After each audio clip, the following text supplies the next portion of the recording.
السلام علیکم ورحمۃ اللہ وبرکاتہ ان الحمد للہ والصلاة والسلام علی سید الانبیاء وعلی آلہ وصحبہ اجمعین اما بعد فاعوذ باللہ من الشیطان الرجیم بسم اللہ الرحمن الرحیم انشاءاللہ الرحمن آج کے اس لیسن میں سورۃ آل عمران آیت 121 کا ترجمہ پڑھیں گے ہم انشاءاللہ اور معنی جانیں گے۔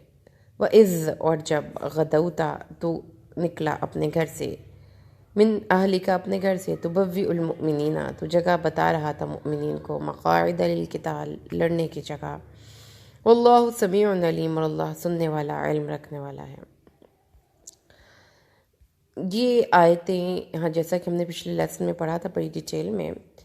کہ غزوہ بدر اور غزوہ احد کے بارے میں نازل ہوئی تھیں، اور اسلامی شریعت کی تو بہت، اسلامی تاریخ کی، دور نبوی کی تو بہت اہم واقعات جو کہ مسلمانوں کے لیے بہت اہم تھے، ان کا ذکر یہاں پہ ہوگا۔ اس پہ اللہ تبارک و تعالیٰ کی طرف سے کمنٹری ہوگی، اور اللہ تبارک و تعالیٰ اس میں اس کے بارے میں مختلف اسباق ہم جانیں گے اور اس میں ڈیپتھ اسٹڈی کریں گے تاکہ ہمیں پتہ چلے کہ اس میں عبرت کی کون کون سی باتیں ہیں جو کہ ابھی تک ہمارے لیے قابل اتباع ہیں اور ان سے لیسن لے سکتے ہیں۔ تو ہم نے پچھلے لیسن میں غزوہ بدر کا تھوڑا سا ذکر پڑھا تھا، اور ہم نے یہ پڑھا تھا کہ رسول صلی اللہ علیہ وسلم نے ابو سفیان سے، جو کہ شام سے مال تجارت کا قافلہ لے کر آ رہا تھا، اس کے قافلے کو اللہ تبارک و تعالیٰ کے نبی نے اس پہ حملہ کرنے کے لیے اپنے مسلمانوں کو اکٹھا کیا، کیونکہ ان کو پتہ تھا کہ اس قافلے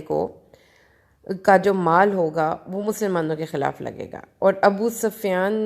کے پاس بہت بڑا مال تھا اور اس کے پاس صرف 40 آدمی تھے، اور مکہ کے سرداروں میں عمر بن عاص تھے۔ تو ہجرت مدینہ کے 19 ماہ بعد یہ واقعہ پیش آیا۔ رسول صلی اللہ علیہ وسلم 313 صحابہ کے ساتھ مدینہ سے صرف شب خون مارنے کے لیے نکلے، لیکن اس وقت حالات نے ایسے پلٹا کھایا کہ وہ اب جنگ کی صورت اختیار کر گیا۔ اب اس صورتحال میں رسول صلی اللہ علیہ وسلم کے پاس نہ ہی کوئی ہتھیار ہیں، نہ ہی کوئی جنگی کا بہت زیادہ تجربہ رکھنے والے جنگی فنون کا حروف ان کے پاس صحابہ ہیں، اور نہ ہی ان کو اس چیز کے بارے میں کوئی بہت زیادہ پری پلاننگ کی ہوئی ہے۔ اب اس چیز کو جب آپ ذہن میں رکھیں تو اس چیز کو ذہن میں رکھتے ہوئے ہم یہ چیز اب پڑھیں گے کہ اگلی آیہ مبارکہ میں اللہ تعالیٰ نے اس جنگ کا اس آیہ مبارکہ میں اللہ تبارک و تعالیٰ نے نبی کریم صلی اللہ تعالیٰ علیہ وسلم کی ایک سنت وہ یہاں پر بیان کی ہے، اور وہ کیا تھی کہ رسول صلی اللہ علیہ وسلم صبح کے وقت اپنے گھر سے نکلے اور مؤمنین کو ان کے جگہوں کی بتا رہے تھے، ان کے مورچے بتا رہے تھے۔ جیسے کہ ابن عباس بیان کرتے ہیں کہ بدر کے دن رسول صلی اللہ علیہ وسلم اپنے قباء، اپنے خیمے میں تشریف فرما تھے اور اللہ سے دعائیں کر رہے تھے۔ ساری رات اللہ سے کہ حضور نبی کریم صلی اللہ علیہ وسلم دعاؤں میں گزار رہے ہیں۔ جنگ سے ایک رات پہلے کی بات ہے۔ اے اللہ، میں تجھے تیرے وعدے کی قسم دیتا ہوں، اگر تو نے اپنے وعدے کو پورا نہ کیا تو پھر کبھی بھی تیری عبادت نہ کی جائے گی۔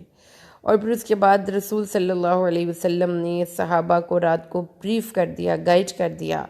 اور بتا دیا کہ ان کے کون کون سے مورچے ہیں، اور اس کے بعد صبح سویرے اٹھ کر بھی وہ مسلمانوں کو ایک نہایت مؤثر اور بلیغ خطبہ دیا اور یہ بتایا کہ اللہ کی اطاعت سب اطاعتوں پر بھاری ہے۔ تو اس ابھی صرف یہاں تک کے واقعات ہم پڑھنے والے ہیں۔ تو سنت ایک قرآن جو ہے وہ نبی کریم صلی اللہ علیہ وسلم کی یہاں پہ میں بتا رہا ہوں، وہ کیا ہے؟ Getting up early in the morning. اب یہ قرآن پاک کے اس مقام کو اگر آپ دھیان سے پڑھتے ہیں تو اس سے ہمیں نبی صلی اللہ علیہ وسلم کی سنت کے بارے میں جو خبر ملی، اس سنت کے بارے میں جو خبر ملی، وہ یہ چیز ذہن میں رکھی کہ قرآن پاک کا لفظ حکمت سے، وزڈم سے اور ہمارے لیے اللہ تبارک و تعالیٰ کی طرف سے دی گئی نصیحتوں سے بھرا پڑا ہے۔ تو جو یہ وقت ہے نا غدو کا، یہ سمجھنا ضروری ہے۔ الغدوہ تو صبح سویرے کا دن، اور غدا کل کو بھی کہتے ہیں، ارلی ان دا مارننگ اور the early part of the day. اور اس غدوت من اہلکا ارلی ان دا مارننگ، جب آپ اپنے گھر والوں سے صبح سویرے نکل آئے. اور الغد کمنگ مورو، ٹمورو،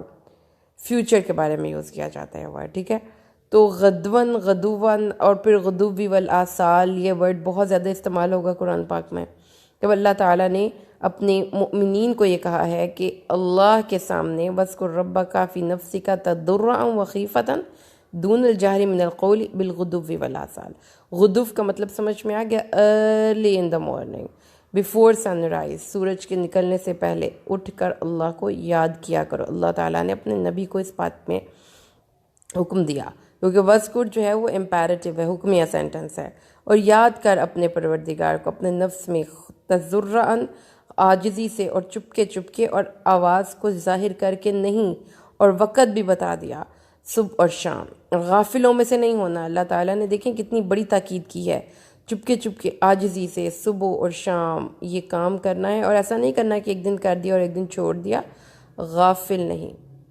تحت الشعور کی گہرائیوں کے ساتھ، پورے دل کی حضور قلبی کے ساتھ، پوری اطاعت کے ساتھ. اس سے پتہ یہ چلتا ہے کہ ہمیں کسی صورت بھی اللہ کے ذکر سے غافل نہیں ہونا. تو اس سے یہ بھی پتہ چلتا ہے جیسا کہ اللہ تعالیٰ فرماتا ہے کہ صرف ہم نہیں ہیں جو اللہ کی اطاعت اور سجدوں کا اللہ نے حکم دیا. اللہ نے قرآن پاک میں فرمایا وَلِلَّهِ يَسْجُدُ مَنْ فِي السَّمَاوَاتِ وَالْأَرْضِ طَوْعًا وَكَرْهًا وَظِلَالُهُمْ بِالْغُدُوِّ وَالْآصَالِ، کہ اللہ کے لیے، اللہ کے قانون کی اطاعت میں کائنات کی بڑی بڑی چیزیں سجدہ ریز ہیں. جو کچھ بھی یعنی من وہ سب کچھ جو آسمان میں ہے اور جو کچھ بھی زمین میں ہے. اب ان دو لفظوں کو اگر آپ تفسیر کرنے بیٹھیں تو اس میں باٹنی کی، اس میں جیولوجی کی، اس میں کیمسٹری کی ساری فیلڈز آ جاتی ہیں، اس میں بایولوجی کی ساری فیلڈز آ جاتی ہیں، کیونکہ زمین میں کیا کچھ ہے وہ جو آپ اسٹڈی کرتے ہیں، جس پہ آپ ریسرچز کرتے ہیں. اور آسمان میں کیا ہے، ساری ایسٹرولوجی، ایسٹروناٹس آ جاتے ہیں. تو اللہ تعالیٰ فرماتے ہیں زمین اور آسمان، ان دونوں کے درمیان میں ایک ایک چیز، ہوا، سمندر، پہاڑ، خشکی اور تری کے سب مخلوقات، زمین کی گہرائیوں کے اندر موجود مخلوقات، آسمان پہ اڑنے والے پرندے، زمین میں اندر رہنے والی چیونٹیاں، حشرات الارض، درندے، چرند پرند، سب اللہ کو سجدہ کرتے ہیں. کس وقت؟ اور پھر صرف انسان اور جانور ہی نہیں، ظلالہم، اور درخت، اور پھر اس کے بعد جمادات، جو چیزیں جمی ہوئی ہیں نا انہی کے سائے ہوتے ہیں نا. تو جمادات، ان کے سائے، بالغدو والآصال، کس طرح سے صبح سے شام. یہ ان دو وقت بہت امپورٹنٹ ہیں. یہ اللہ کو یاد کرتے ہیں، اللہ کے سامنے سر اطاعت خم کرتے ہیں، ان سے اللہ تعالیٰ کے سامنے اس کی تسبیحات کرتے ہیں. اور کس وقت؟ غدو، صبح سویرے، سورج نکلتے وقت، سورج نکلنے سے پہلے. اور اللہ تعالیٰ نے یہ بات پھر اپنے نبی کو فرمائی ان لوگوں کی تعریف کے ساتھ، وَاصْبِرْ نَفْسَكَ مَعَ الَّذِينَ يَدْعُونَ رَبَّهُمْ بِالْغَدَاةِ وَالْعَشِيِّ يُرِيدُونَ وَجْهَهُ. وہ لوگ جو اللہ کو صبح اور شام یاد کرتے ہیں نبی، آپ نے ان کے ساتھ خود کو روک لینا ہے، جوڑ لینا ہے. وَلَا تَعْدُ عَيْنَاكَ عَنْهُمْ، اپنی آنکھیں ان سے دور نہیں کرنی. یہ وہ لوگ ہیں جو اللہ کو پسند ہے، کیونکہ اللہ تبارک و تعالیٰ نے یہ بات ہمیں بتائی ہے کہ اللہ کے گھروں میں آذین اللہ فی بیوت، اللہ کے گھروں میں آذین اللہ، اللہ نے اذن دیا ہے، حکم دیا ہے، ان ترفع ویذکر فیہا اسمہ، کہ اس کی اس کے اسم، اس کے نام کی بلند بانگ تسبیحات کی جائیں. ترفع ویذکر، اس کے نام کو بلند طریقے سے بلایا جائے. کس وقت؟ وَيُسَبِّحُ لَهُ، اور اس کی تسبیح کی جائے اس میں صبح اور شام. ہر وقت صبح اور شام اللہ کے نام کی تسبیح کرنے کا اللہ نے حکم دیا. اور یہ ہے وہ ایک چیز جس کو کہ رسول صلی اللہ علیہ وسلم کے عمل سے ہمیں بتایا گیا، کہ رسول صلی اللہ علیہ وسلم کے دن کا آغاز کس وقت ہوا؟ جب کہ جنگ کا وقت تھا. جنگ کے وقت میں رسول صلی اللہ علیہ وسلم نے اپنے صحابہ کو بریف کرنے کے لیے، ان کو آرگنائز کرنے کے لیے، ان کے موچوں پر کاربند کرنے کے لیے، ان کے مورالز کو بلند کرنے کے لیے، ان کو سپورٹ کرنے کے لیے رسول صلی اللہ علیہ وسلم نے صبح سویرے کا انتخاب کیا. ٹھیک ہے، تو قرآن پاک میں یہ لفظ بہت زیادہ دفعہ استعمال کیا گیا ہے، جیسا کہ جو حضرت یوسف کے بھائی تھے انہوں نے کہا تھا کہ اے ابا جان اس کو ہمارے ساتھ صبح سویرے بھیج دیجیے گا تاکہ ہمارے ساتھ چڑھ چگ لے، کھا پی لے۔ اور اسی طریقے سے اللہ تعالیٰ نے یہ بات ہمیں بتائی کہ امپورٹنٹ ہے آپ کے لیے ٹائم مینجمنٹ۔ آپ اگر ٹائم مینجمنٹ کرنا چاہتے ہیں تو اس کے لیے ضروری ہے کہ آپ صبح کے وقت اپنے کام کا آغاز کریں،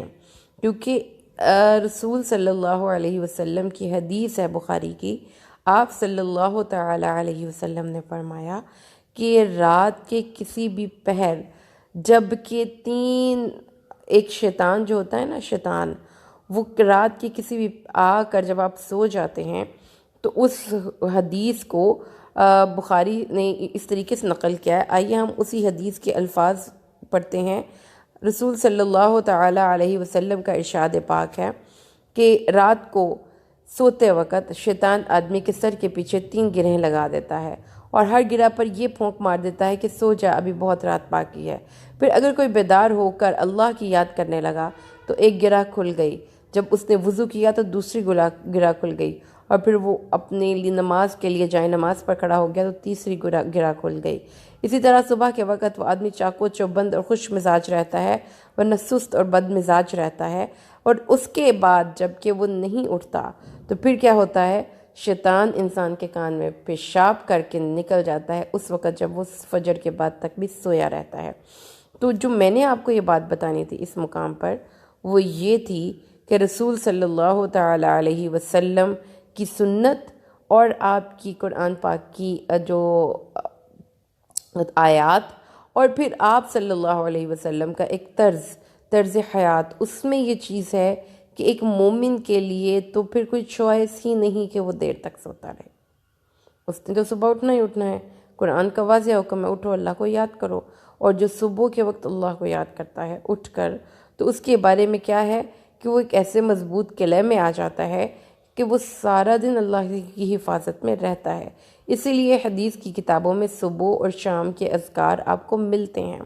کہ جو صبح پڑھتا ہے اور جو شام کو پڑھتا ہے، تو جب وہ یہ اذکار پڑھ لیتا ہے تو اس بندے کی زندگی اللہ کی حفاظت میں آ جاتی ہے۔ اور یہی چیز ہے جو کہ ہمیں آج کی ماڈرن سائنس بھی بتاتی ہے کہ جو بندہ ایکٹیو ہوتا ہے، وہ بندہ جس کے پاس ٹائم مینجمنٹ کی سکل زیادہ ہوتی ہے، یا وہ بندہ جو زیادہ پروڈکٹیو ہوتا ہے، وہ بندہ ہوتا ہے جو کہ زیادہ آورز یوز کرتا ہے، جو رات کی نیند لے کر اپنی پوری کی پوری باڈی کی انرجیز کو مینٹین کرتا ہے۔ کیونکہ ہم نے جب اس ٹاپک پہ آپ اگر کبھی سرچ کریں اور دیکھیں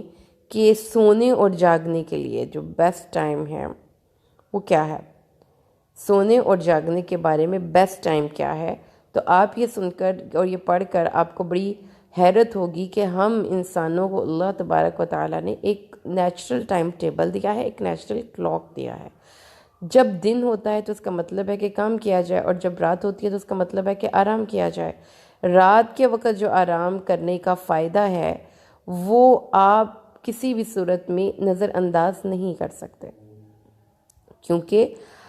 آپ کو سائنس بتاتی ہے اور ریسرچز بتاتی ہیں کہ کچھ آپ کے باڈی میں گلینڈز اور ہارمونز ایسے ہوتے ہیں جو اسی وقت آپ کے ایکٹیو ہوتے ہیں جب آپ رات کو اندھیرے میں سوتے ہیں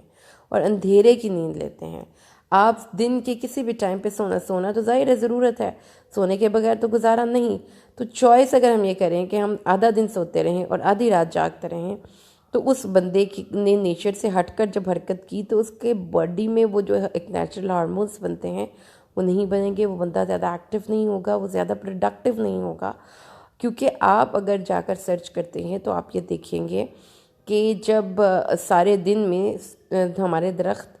کاربن ڈائی آکسائڈ جذب کر کے آکسیجن نہیں نکالتے، یہ process early in the morning ہوتا ہے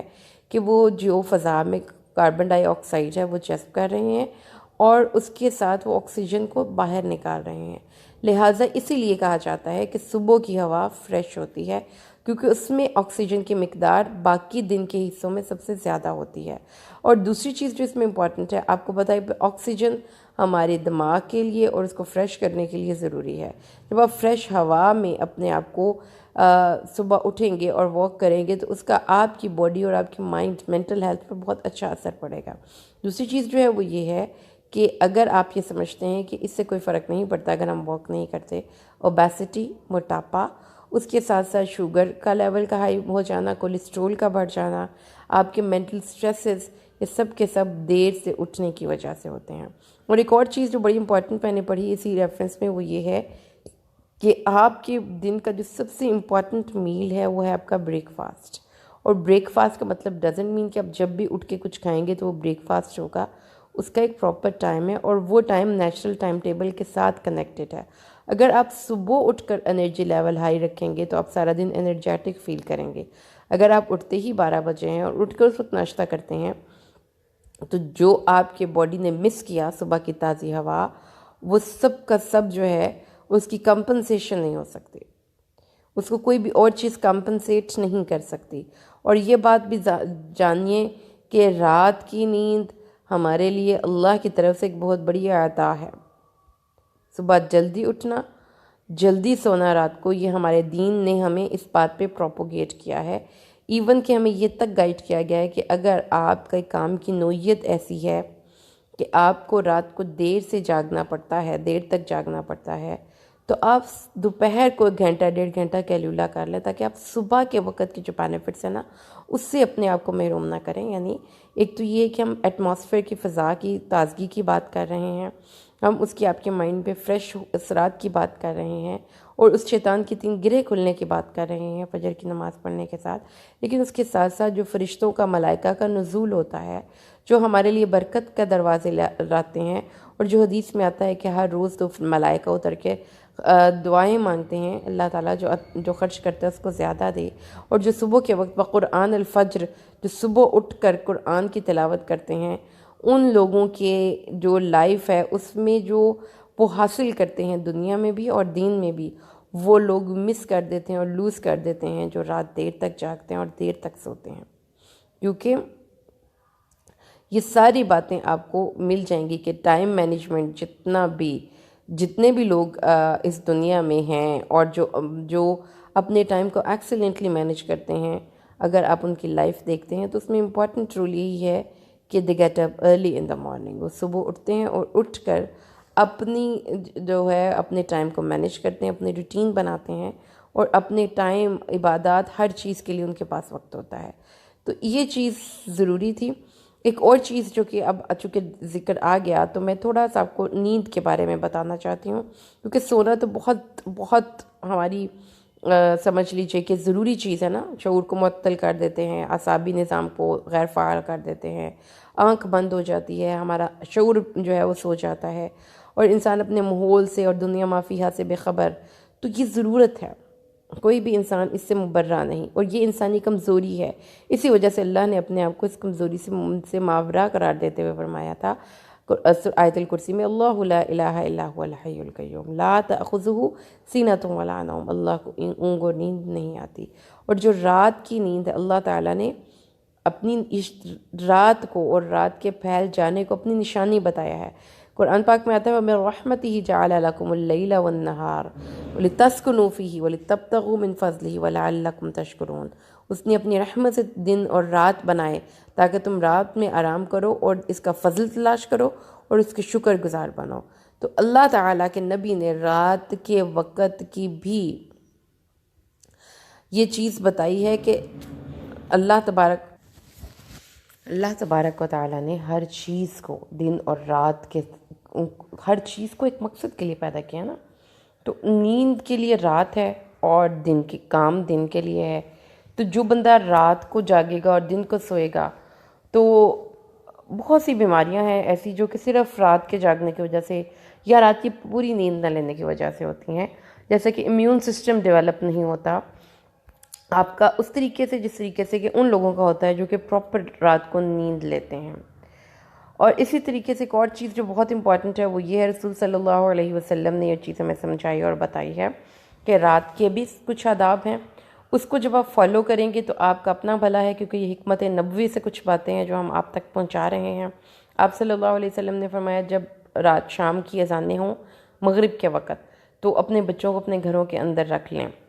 اور پھر اس کے بعد جب عشاء کی اذان ہو تو اس وقت آپ تھوڑی دیر کے لیے بچوں کو چھوڑ سکتے ہیں کھیلنے کے لیے، لیکن گلیوں میں یا چھتوں پہ بچوں کو مغرب کے وقت نہیں جانے دینا چاہیے۔ یہ حکمت نبوی کی باتیں ہیں، اور اس میں ہمارا ہی بھلا ہے۔ پھر فرمایا کہ جب رات کو آپ سونے لگیں تو بسم اللہ الرحمن الرحیم پڑھیں، اپنا جو ڈور ہے وہ لاک کریں، اور اپنی جو کھانے پینے کے برتن ہیں ان کو کور کریں، پانی کو اور باقی برتنوں کو کور کریں بسم اللہ الرحمن الرحیم پڑھ کے۔ بسم اللہ پڑھ کے چراغ گل کریں، بسم اللہ پڑھ کے گھر کا دروازہ بند کریں، کیونکہ اس ڈور کو شیطان ان لاک نہیں کر سکتا جس پہ اللہ کا نام پڑھا گیا ہو۔ اور اسی طریقے سے دیکھیں کہ آپ جب سورت پڑھتے ہیں قل اعوذ برب الفلق، تو اس میں بھی رات اور دن کا ذکر ہے۔ میں پناہ مانگتا ہوں اس اللہ کی جو کہ فلک کا مالک ہے، یعنی کہ فلک کیا، وہ جو پھوٹتی ہے اور آسمان کے دو حصے علیحدہ ہو کر اس میں سے آسمان یوں لگتا ہے کہ جیسے وہ پھٹ گیا ہے اور اس کے اندر سے روشنی نکل رہی ہے۔ وَمِن شَرِّ مَا خَلَقَ وَمِن شَرِّ غَاسِقٍ إِذَا وَقَبَ، میں اندھیری رات کے شر سے پناہ مانگتا ہوں جب وہ چھا جاتی ہے۔ تو اندھیری رات میں شر ہے، اندھیری رات میں اللہ تعالیٰ کے نبی نے فرمایا ہے کہ اللہ اپنی مخلوقات میں سے جس کو چاہتا ہے پھیلا دیتا ہے، لہذا صبح کے وقت اٹھنا اور رات کے وقت سونا اس کی روٹین بنائیے، کیونکہ قرآن پاک کے اس مقام سے ہمیں یہ باتیں سمجھ میں آئیں۔ اور دوسری بہت امپورٹنٹ چیز وہ کیا پتہ چلی کہ اذکار کی روٹین سیٹ کرنی ہے، اور نبی کریم صلی اللہ علیہ وسلم کی سنت سے ہمیں یہ بات پتہ چلی کہ ٹائم مینجمنٹ میں بہت امپورٹنٹ ہے کہ آپ اپنے کام کو ارلی ان دا مارننگ شروع کریں تاکہ وہ کام کمپلیٹ ہو اور اس میں اللہ کی طرف سے برکت آئے۔ اللہ سے دعا کرتے ہیں اللہ ہمیں اس قرآن کو سمجھ کر پڑھنے اور عمل کرنے کی توفیق نصیب فرمائے، آمین۔ بارک اللہ لی ولکم فی القرآن الحکیم ونفعنی وإیاکم بالآیات والذکر الحکیم۔ السلام علیکم۔